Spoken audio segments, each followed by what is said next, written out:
सगळ्यांनी थोडं स्थानापन्न व्हा. मी बोलणार आहे म्हणजे बऱ्याच लोकांना चिंता पडली की आता हा जास्त बोलेल, पण मी आज कमी बोलणार आहे. आपल्याला सुंदर सुंदर गाणी ऐकायची आहेत. आपणा सर्वांचं आजच्या या प्रसन्न अशा संध्याकाळच्या कार्यक्रमामध्ये सहर्ष स्वागत. सगळ्यांचं नटून थटून येण्याचा हा जो मानस आहे हा बऱ्याच दिवसांनी यशस्वी होतो आहे. दिवाळी म्हणजे काय आहे, आपल्याकडे पूर्वी असं म्हणायचे, दिवाळी सण मोठा नाही आनंदाला तोटा. दिवाळी आली म्हणजे बघ, हे खरंच यथार्थ वर्णन आहे. दिवाळी म्हणजे भारतासारख्या कृषीप्रधान देशामध्ये हार्वेस्ट सीझन किंवा आताचं पीक येतं, पैसे येतात, दोन पैसे हातात खुळखुळे की सणाची मजा वेगळी असते.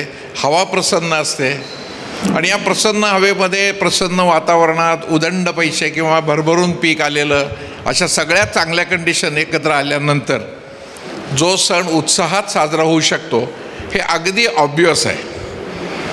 यावेळेला आणखीन काय जास्त जाणवतं आपल्याला, तर गेल्या वर्षी आपली दिवाळी भाकड गेली असं आपण म्हणू. म्हणजे बऱ्याच लोकांची दिवाळी काय वरच्या बंडीवर आणि बरमुडावर गेली असेल. स्त्री वर्गाने आहे बाय तर हेच पंजाबी राहू देतो, आता हेच घ्या ओवाळून टाका. असं हे प्रकरण गेल्या वर्षीचं होतं. त्या मनाने बऱ्याच बायकांना आज संधी मिळाली आहे, सिल्कच्या साड्या बाहेर आल्या. आम्हाला सुद्धा म्हटलं, मी पहिल्यांदा आधी सांगितलं होतं की पारंपरिक वेशात 4 दिवसापूर्वी नेहरू शर्ट घालून बघितला बसतोय का, कारण मधले वर्षात 2 वर्षात चांगले कपडे घातलेच नाहीत. त्यामुळे हे आज विशेष जाणवतं आहे आणि मग त्याच्यामुळेच आपण सगळे मित्र एकत्र येतो आहे आणि उत्साहात आजची दिवाळीचा हा कार्यक्रम साजरा करतो आहे. आता दिवाळी म्हटलं की पारंपरिक जुन्या ह्याच्यात जर बघितलं तर दरवर्षीची दिवाळी चांगलीच असते, कारण ही दिवाळी सणच तसा आहे. पण जे माझ्या वयाचे किंवा 50च्या आसपासचे बहुतांशी तसेच आहेत, तर या सगळ्यांना त्यांचा जुना काळ जर आठवला तर खूप छान वाटतं.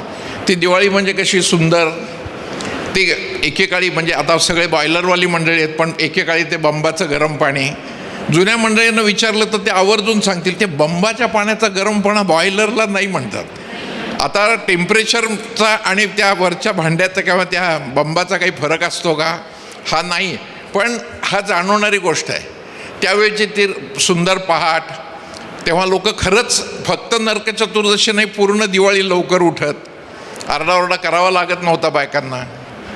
हल्ली असं होतं की नाही मला माहीत नाही, पण ती रम्य दिवाळी आपल्या डोळ्यासमोर येते.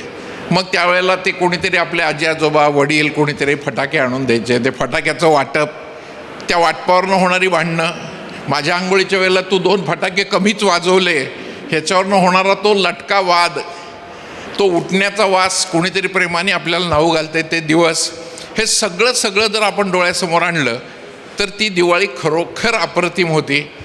आणि त्या दिवाळीनं म्हणजे आपल्याला आता मागे घेऊन गेलं. नॉस्टॅल्जिक हे आहे, जुनी आठवण आहे.